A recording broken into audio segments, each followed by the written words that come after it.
The mini mill is now a big boy. Now, if you, right now with this build plate, you know, I've made it 16 inches long. I could leave it there, but it wastes a lot of the area. So you can go to 20, 22 inches. I'm going to go to 24 for at least for milling wood. I'll probably have different spoiler boards for different tasks. There's a couple of things to notice here. I used 3/4 inch MDF for this plate. It gives me a hair less than 2 inches of space. So if I put another 3/4 inch board on top of this for a spoiler, I'm going to have about 1 1.25 inches, between 1 1/8 and 1 1/4 inches of work area, and that's going to be fine for when I'm milling wood because I'm going to be milling just 1 inch thick wood. You know, depending on what you do, you could use 1/2 inch spoiler boards, 1/2 inch MDF doubled up. That gives you an extra 1/4 inch. Another thing that you could do is this actually could be built where this is flush with the bottom of that. That'll give you a little extra 1/4 inch. I believe this is, oh no, it's more than that. That's more than 1/4 inch. So that'll give you an extra 3/8 inch. But I'm happy with it like it is.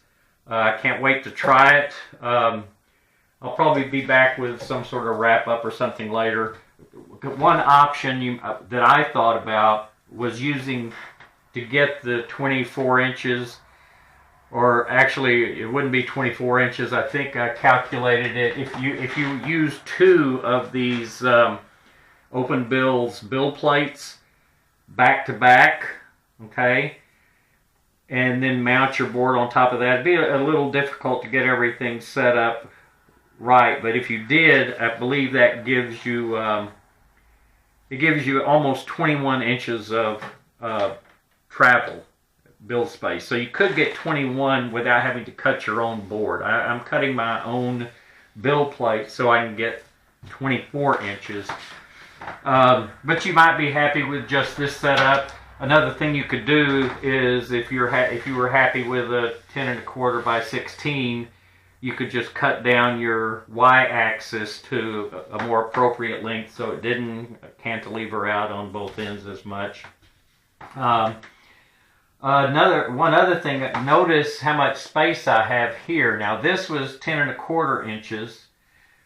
You could actually get, if you put instead of using this, what limits the travel to me for 10 1/4 is I'm using this C-beam XL gantry plate, and so it sticks out further than the V-slot gantry plate. I measured the V-slot gantry plate. It's 88 millimeters, or from the drawings, it's 88 millimeters wide. And if you were to buy one of those, I wanted to use the parts from the mini mill, but if you bought one of those, like on the C-beam, that gives you travel of, I wrote it down somewhere.